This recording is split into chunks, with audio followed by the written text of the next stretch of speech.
ridiculous. Well, here's the thing. Maybe. Sometimes. Tell me about this. I want to know more. Oh, yeah. No. Holy cow. We've had a lot of fun. So, Nicole, your daughter is in the motherland right now? She's in Canada? She's on her Great Canadian Adventure. Wow.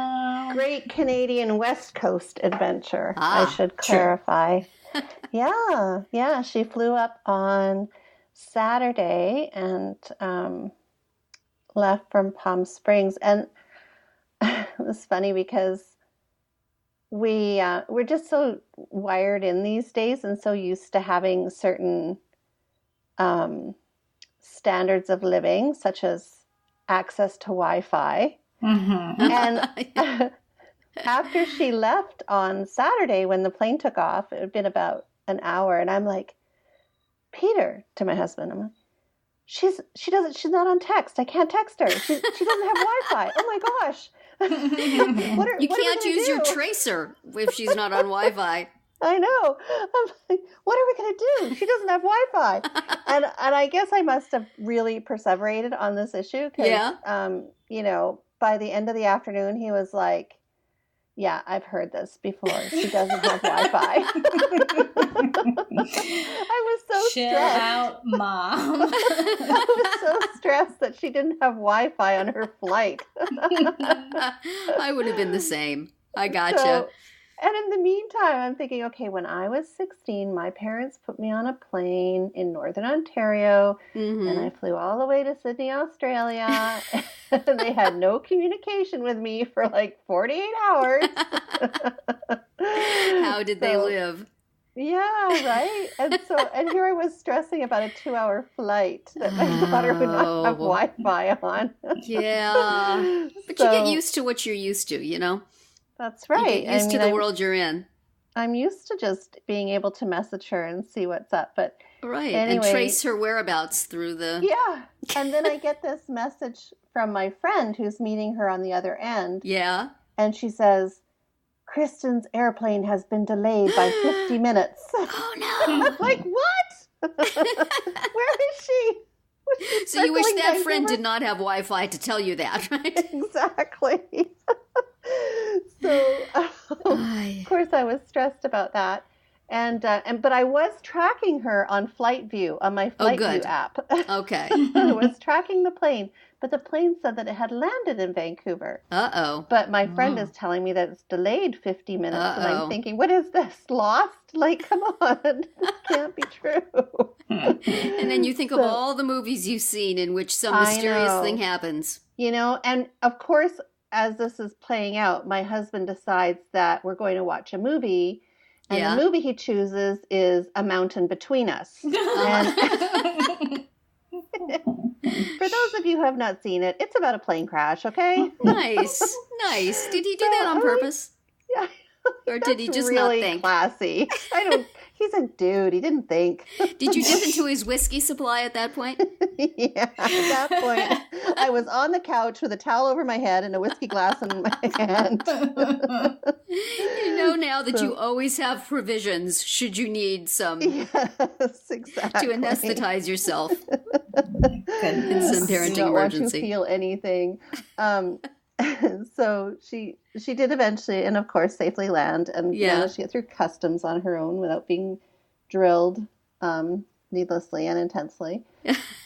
And she has been there. It's been pouring rain, which is something she's not used to, having grown up here in Southern California. Uh-huh. And she's heading out to my university today to do a tour, and then tomorrow she gets on a little propeller. Uh-huh.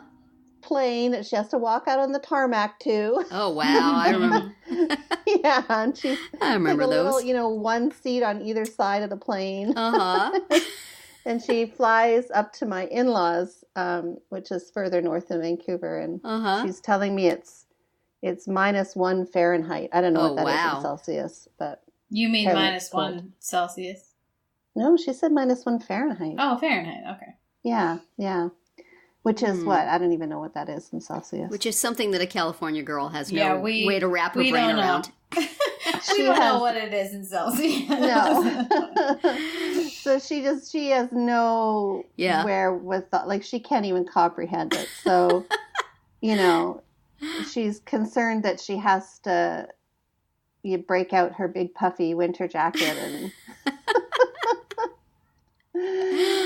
Anyway. I remember moving to Kansas City as a little California girl and hearing those temperatures and saying, what now?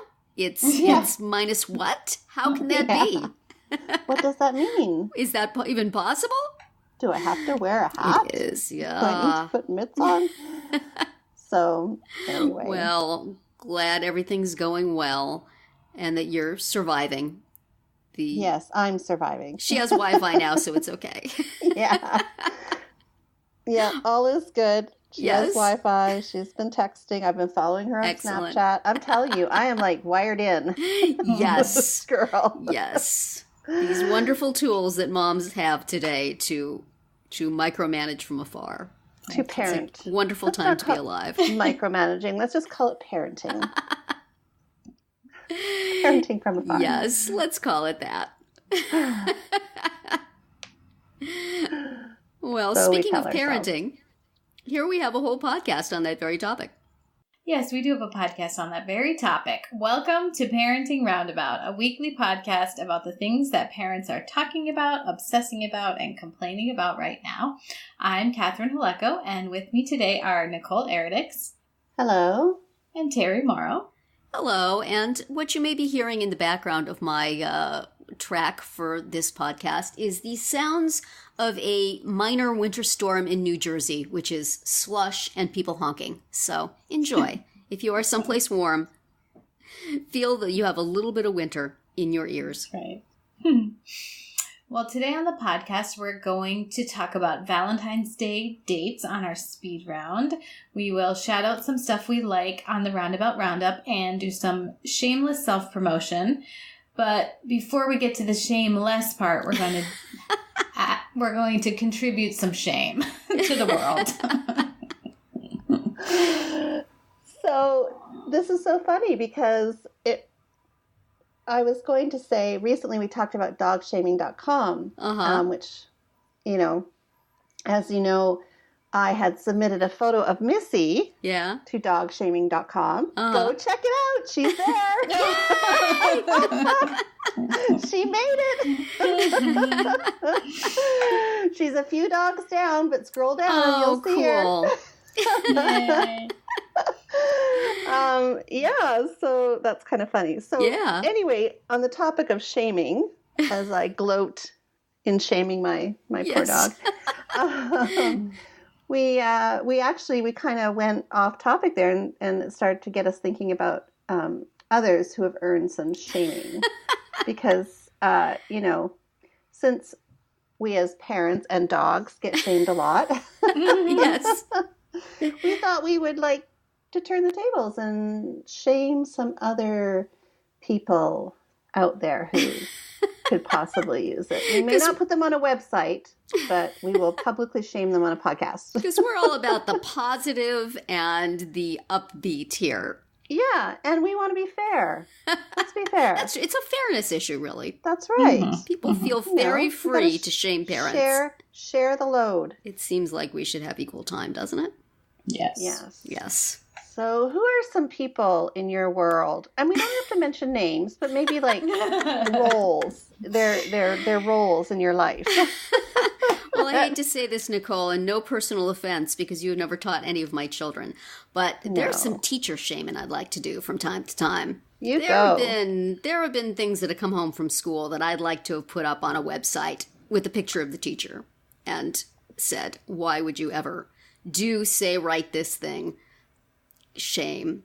Like, it always, I mean, as a copy editor, it always bothers me when I get something home from a teacher that has obvious grammatical and spelling errors in it. Yes. That would definitely be a teacher shaming website staple.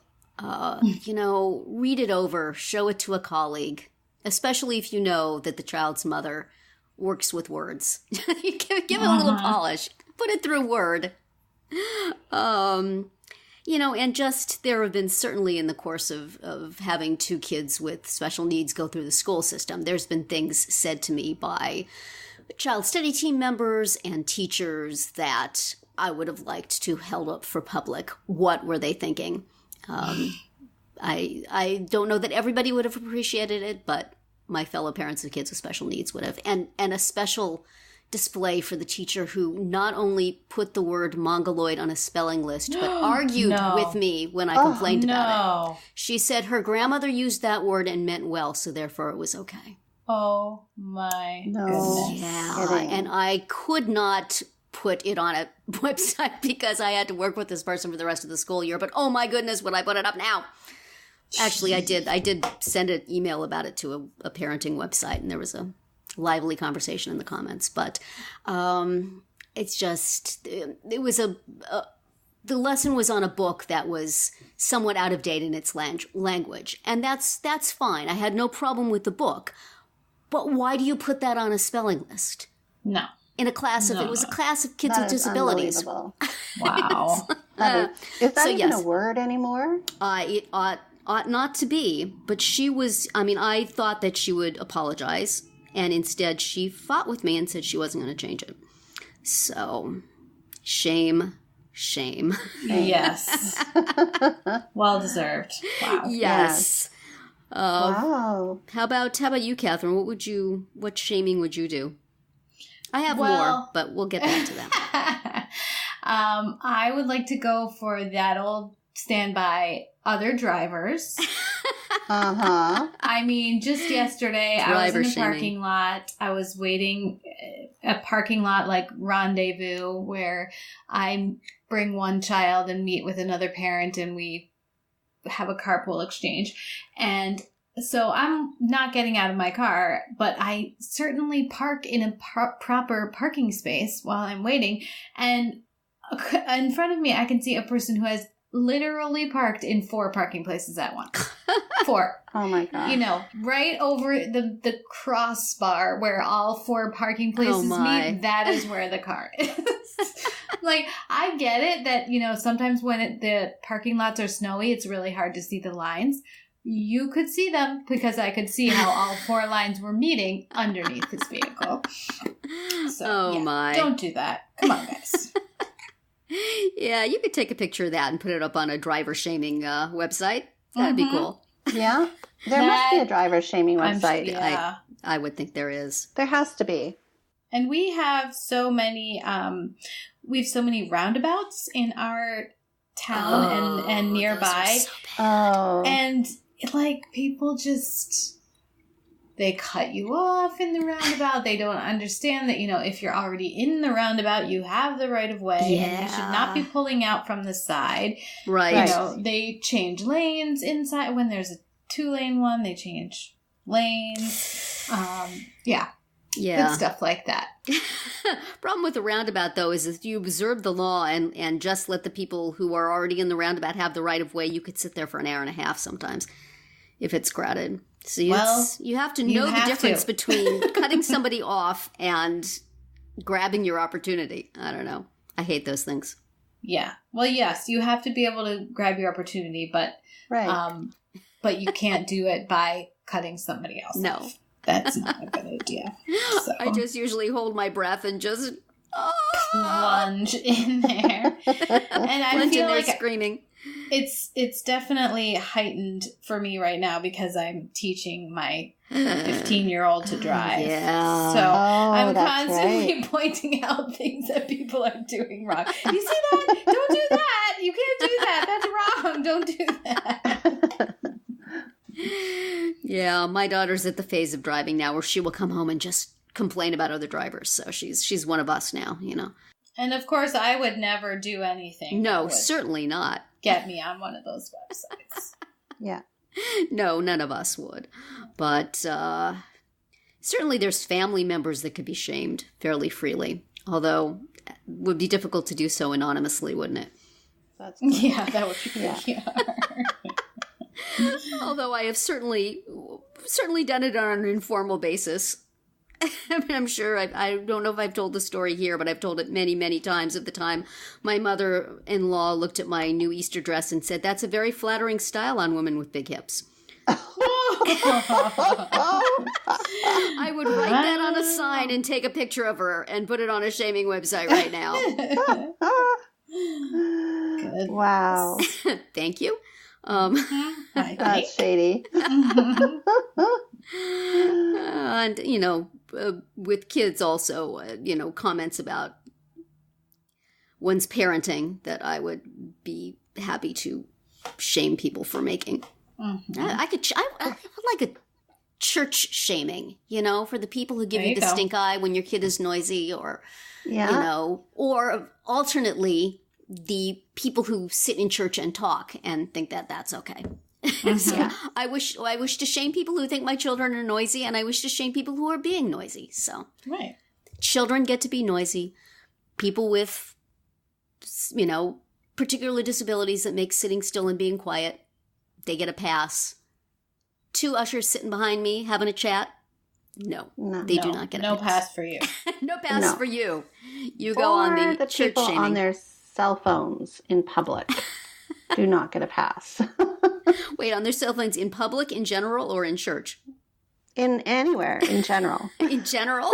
You never use your... You mean talking. When they're talking loudly. Oh, all right. Yeah. Okay, because I was going to say, I can't believe you don't have your cell phone in your hand at all times, tracing your children and running your general, your surveillance outfit there at all times. Yeah, my reconnaissance. No. Yes, talking, that is annoying. Talking. This is what texting are for, nobody people. Else is around. Yes. Like, come on.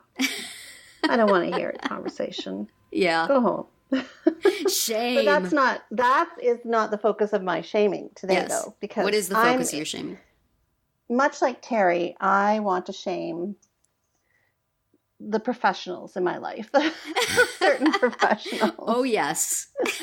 But in particular, most recently, my doctors have earned some shaming. So, number one, shame on the doctors who make you wait for test results. And don't either post them online or call you. Yeah.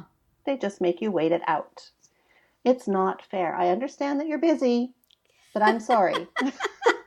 I'm laying here with a washcloth over my eyes. I need to know. I cannot leave this dark room until I hear from you. So my whole life is on hold because of you.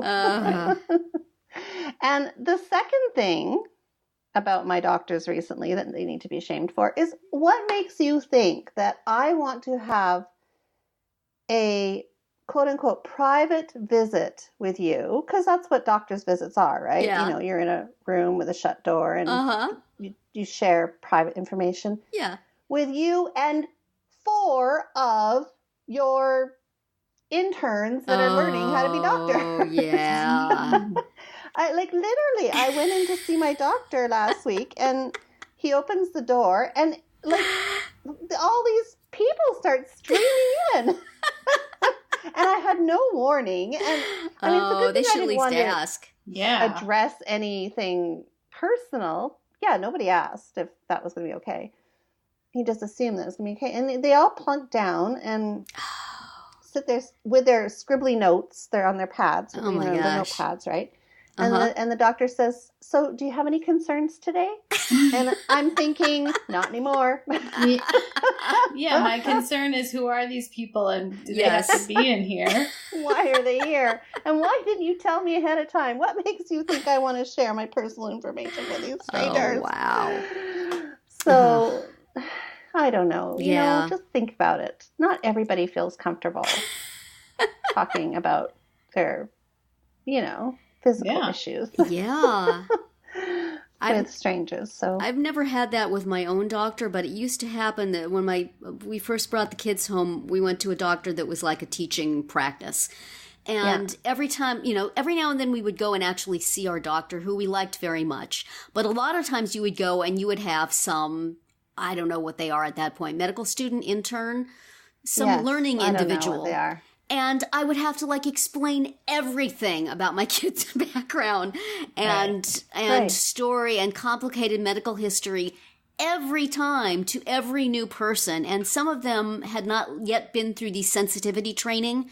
So they would say things that I did not wish to hear. Or, wow, or you did not wish your children really to hear. Yeah. And it just, and it's just, why am I having to explain? Why am I having to like educate you people? Can I just, my kid's been waiting for an hour in the waiting room. So they're already not at their best. And now they've got to be your classroom. Go away. Bring me somebody who knows what they're doing. So we wound up leaving that practice just for that reason, because the waits were too long, and I don't want to have to. Their histories were quite complicated. I would like somebody who knew them to be seeing them, and that did not seem to be a possibility. Well, but and also, I was ashamed. Can you read the chart? Well, yeah. I mean, that's why we have them, right? Yeah. Yeah. When my daughter was a baby, she was in, this big practice in New Jersey, because that's just what we had for an option. Yeah. But it was so big that one time when I went to see, I brought my daughter in on the weekend, and her main doctor happened to be on call, but she had no idea who my kid was. Like, she's like, well, when you follow up, I'm like, with you? And wouldn't that be super obvious if you look at her chart for 10 seconds that you're the primary provider? Like, how do you not know that? It's not good. Yeah, that's a shame moment for sure.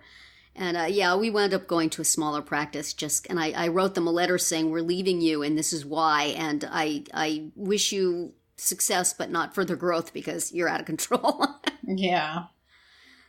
Did they respond? No, but I sort of knew somebody who worked there, and I got the impression that they were not impressed with me. So it's like, I'm sorry, but there were so many things I liked about that practice. I mean, there's good and bad things about big practices, but at some point you just, some kids need a little more individualized attention. Yes. Yeah. So, and so do some adults. Absolutely. I'm sorry, but yeah, I mean, to be having a private conversation with your doctor in front of your doctor and a bunch of people. Yeah. Extra and people. I respect the heck out of him. And I know that it's a teaching hospital, but just give me a heads up, please. So I can be prepared. That would have been easy. Or a choice. If you could just give me the option. Yes. Please, not this patient. Do not take your herd in to see this patient. Put a sticker on your file. No herds, please. Yeah. Nicole is sensitive to herds. Please. I bet if you had a Beverly Hills doctor, they wouldn't do that. Right? Like your Beverly Hills like your mammogram. My mammogram lady. That's what you need, is you need that special touch. I do. I need the boutique. You need the experience. Boutique. And so if there's any extra personnel, they're just bringing you a glass of wine and then they leave. Yeah, I need to be handled with care. I'm sorry. And I'll pay for it, too. I don't want to be treated like just, anybody else. Shame. So let's turn the tables now. Let's not. People. Wait a minute. Do we really have to? Yeah, it's time. If we can give it out, we got to be able to take it, right? Well, I feel like I'm taking it pretty much all the time. Have you ever done anything that you could be shamed for? Catherine, Terri, come on, fess up. Well, I've certainly had shame applied to me by others for things that I do not necessarily know that I should feel shame over. That is not the question that was asked. Come on, you have to be introspective here. I would say that perhaps I could be shamed for the degree to which I do triage with my kids and decide things I am just not going to fight over, such as my son is 24 and still sucks his fingers. And I'm still not doing anything about it. Didn't do anything about it when he was 4. Didn't do anything about it when he was 14. Not doing anything about it now. there are bigger fish to fry. But I can certainly imagine somebody shaming. I feel like maybe I should have.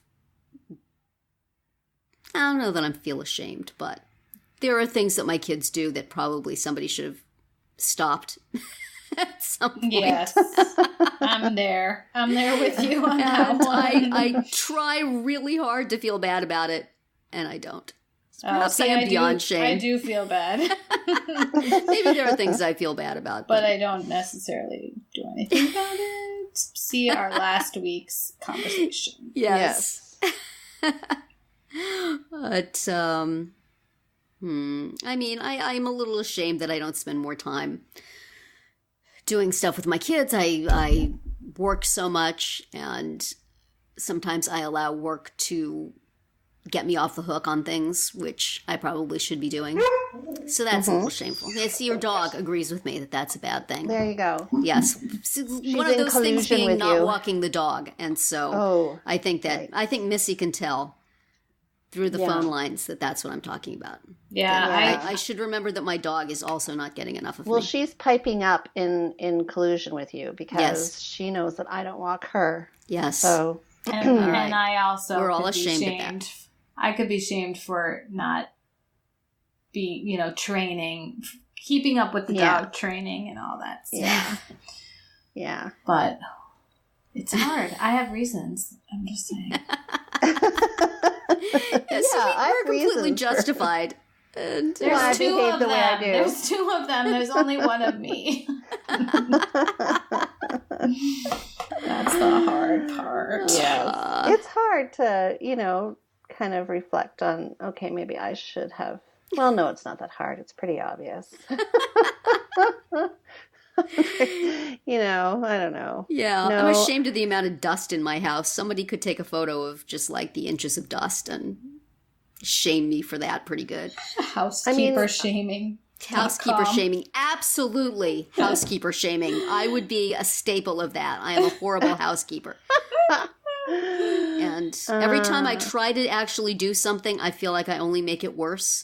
So, what the heck? Well, I know that I've been playground shamed. Yeah. So, and school shamed from other parents for my lack of attendance on field trips, as you all know. That I refuse to do I would shame that. you for that.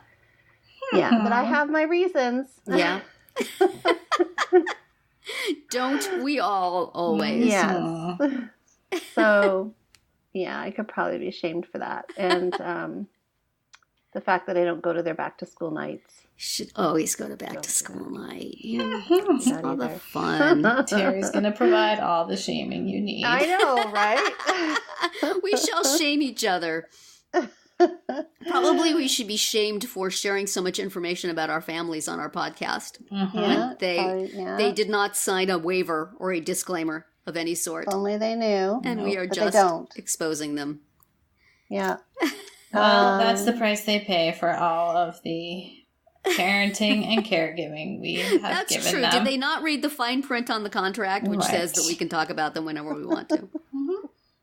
I wonder if there was like fine print on some form you filled out at the doctor's office, Nicole, that said we can bring in students anytime we want to. I bet there was. There probably was. Because it's a teaching hospital. I'm sure that I did sign something. Yeah. But still. Anyway. It's still wrong. Yeah, I feel like at least bring in a glass of wine. At least a mention that this is going to happen would be welcomed. Yes. If they would serve whiskey, though, it would all be okay. Yeah, and a towel. Whiskey and a towel. If they would turn the lights off in the room, that'd be good. And they'd probably get a better blood pressure reading, too. That's true. That's true. So, anyway, I'm sure, isn't that so sad, though, that we're so hard on ourselves and one another? Yes. Well, we don't seem to be quite hard enough on ourselves, do we? Any shame we feel is shame that other people would apply to us that we really think we don't deserve. Other people and creatures would apply for us. My dog gives me a shame look quite frequently. So this conversation didn't really go in the direction that we intended it to, because obviously we're not very good.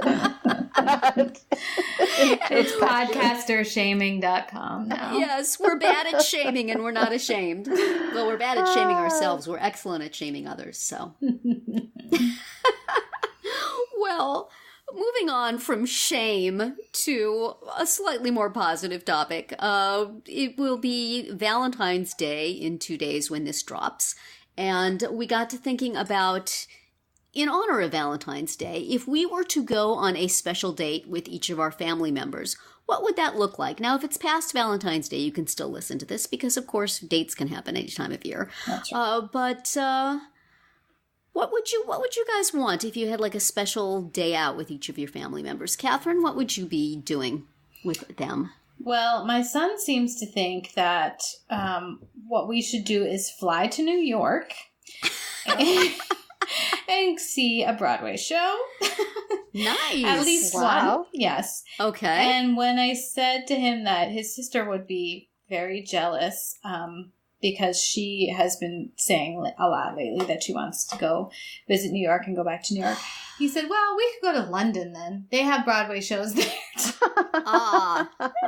Chicago's not on the list? They got shows in Chicago. That's not a cheap date. Exactly. It is not at all. So, yeah. Wow. But, he and I did recently also go to the movies together. So, there you go.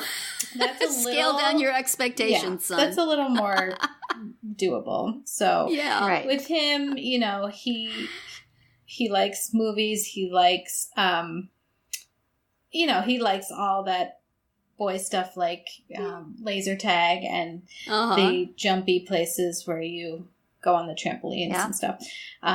So he would have lots of suggestions and ideas. My daughter, it would be shopping. Absolutely. No question. She would want to be taken shopping. And my husband, he likes, trying new food and restaurants and stuff, but, he doesn't often want to actually go somewhere. So I think he would want it to be delivered. Then it would that's nice. Then it would be perfect for him if he could have some very delicious, tasty food, but not have to actually leave the building. He'd be good with that. Yes. Right. How about you, Nicole? What would the various members of your family like from your date nights? Wow.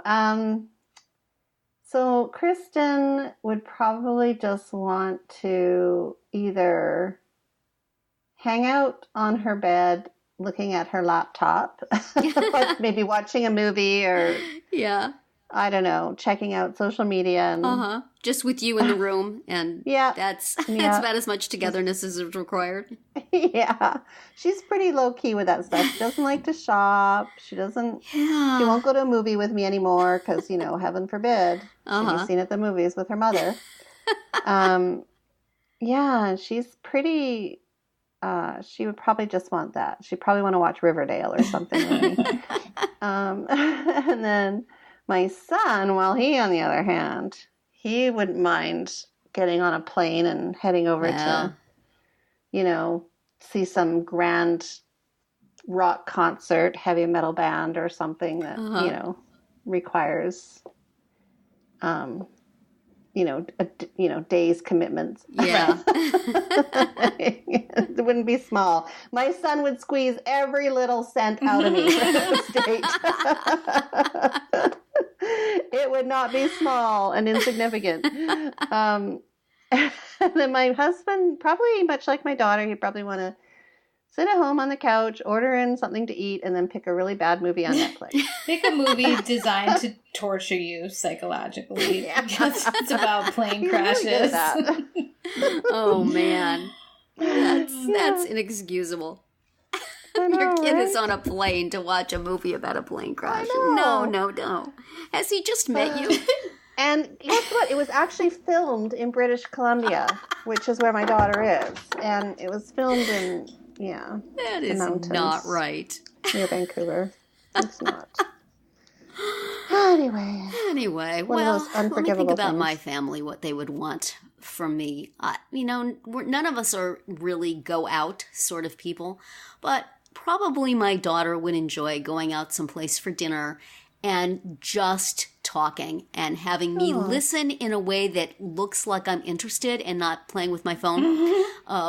Actually, but not offering like any opinion of my Terri. own. Oh, no. Just listening and not pointing out when she uses a figure of speech wrong. my job would be to shut up, but to look like I had a lively interest in every word she said. That would be a pretty much an ideal Valentine's Day date for her. My son, I have no idea what he would want from me at this point.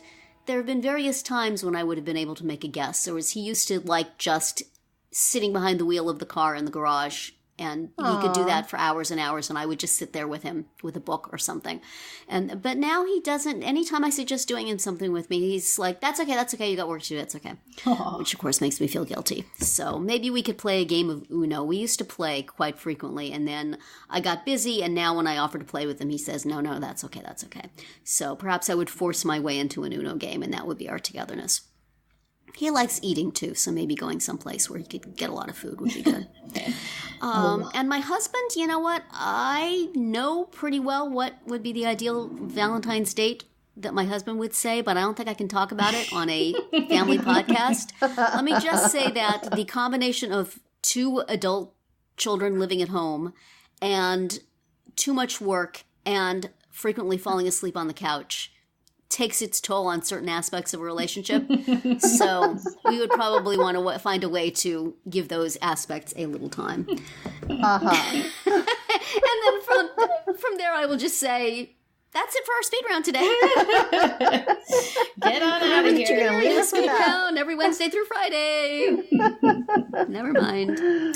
All right. Well, now it's time for our Roundabout Roundup, where we bring you some of the things we've read or seen or used recently that we want to shout out and share with you.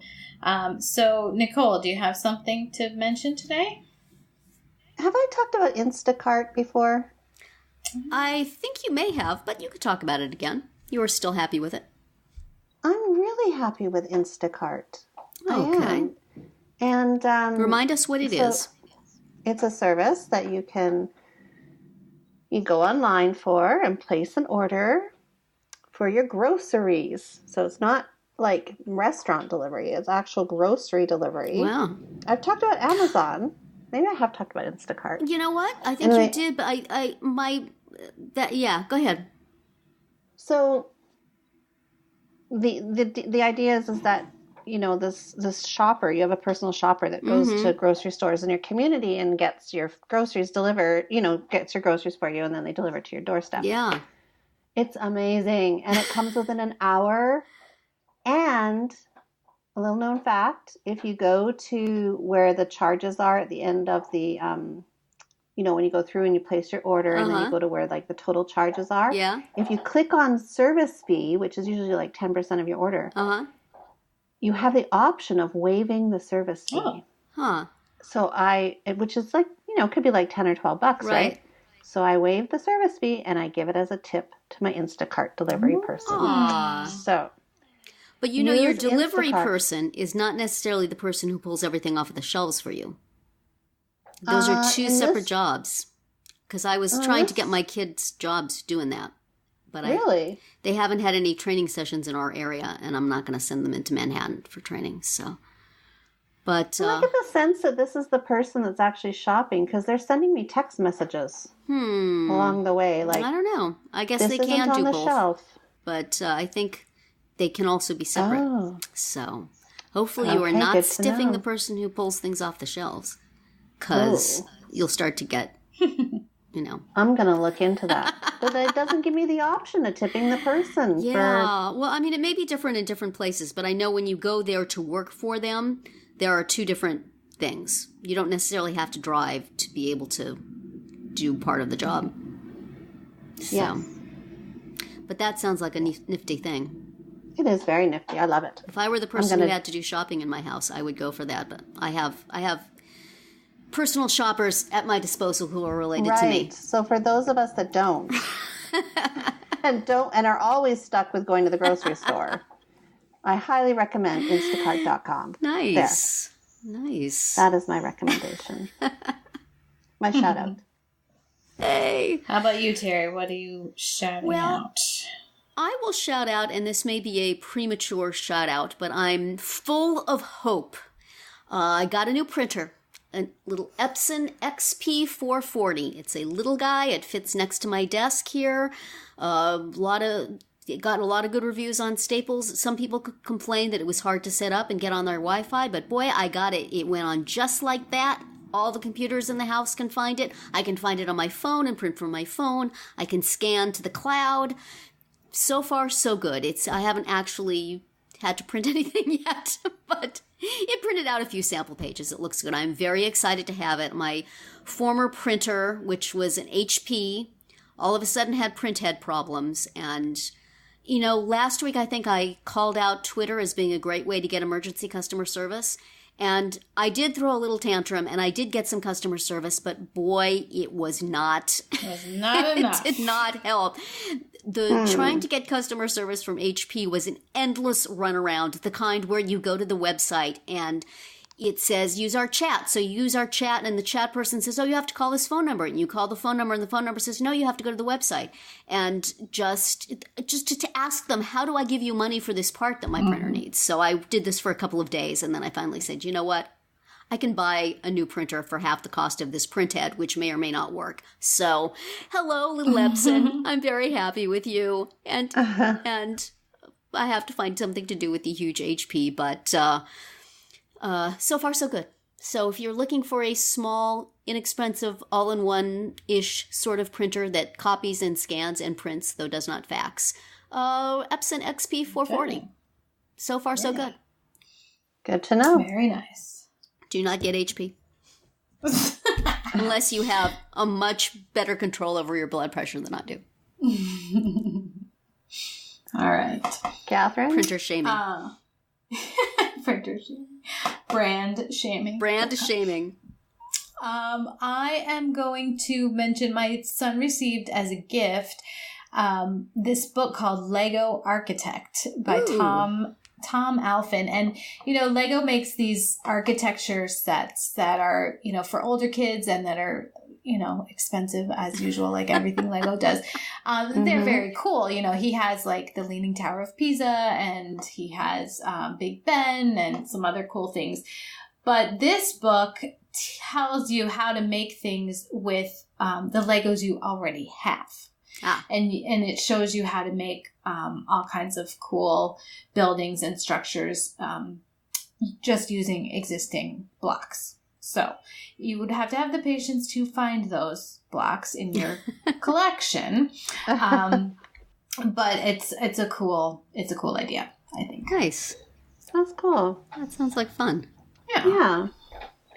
Well, now for our final segment today, we are going to do a little shameless self-promotion and direct you to some of the things on our sites that we think you should take a look at. Do you have anything new, Terri? I don't have anything new that I've written, but I think I've mentioned before that I have Apple Music. I pay for that every month, and I enjoy it very, very, very much, and love being able to access just any music I want at any time. But recently, they've added some sort of social media-y aspect of it where you have a little profile on Apple Music, and supposedly people can find you and they can see the playlists you made and what you've been listening to and whatever. I have no idea if it works or not. I haven't been able to find anybody else, but if you are a person who is on Apple Music and you are adding people to your collection of pages to go look at, try to find me and let me know what you can do from my page. You will see a little picture of me and a couple of playlists and lots of instrumental music that I play while I do work. And I'd be really curious to know if anybody can actually access that and whether it's worth doing. So look for me there. Will do. If you can find me, I'm there someplace. Okay. Because I need more social media in my life. Catherine, how about you? I have nothing. Nothing to say. Nothing? I have nothing. So just what has happened to you? Listen to the podcast, guys. That's my promotion. You were the one who was giving us all hope by having something new every week. What happened? I know. I have a couple things that are just like on standby waiting to be published. So until those come out, I'm coming up empty right now. So. Well, you are doing an excellent job on the podcast Instagram. Oh, thank you. Which I never used to see because I wasn't on Instagram, and now I've been doing that for months, Terri. I know, Terri. I know. You have the graphics and little something funny to say about them. It's very nice. I try. Yeah. Excellent. Excellent work. And Nicole, what do you have? I have actually a webinar that I'm going to be doing. Nice. It's not for a month, but I'm just going to put it out there. It's just before the release of my book, so the webinar is actually about some of the content in my book and things you can do with it. And it's free. Okay. And it is on March the 27th, I want to say. Gosh, I hope I don't get this wrong. Let me double check. Yes. Well, we will put it on correct it on the show notes. Yes. So March 27th at 12 p.m. or 3 p.m. Eastern, 12 p.m. Pacific. Nice. So, and it's on edweb.net. Okay. So that is what I am promoting.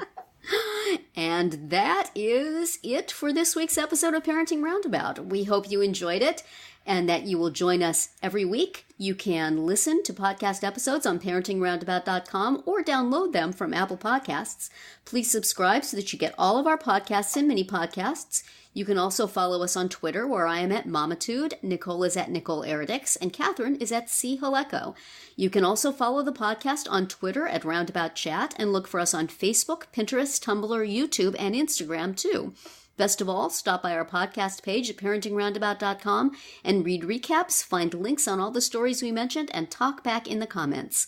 Please, but only if you have something nice to say. No shaming.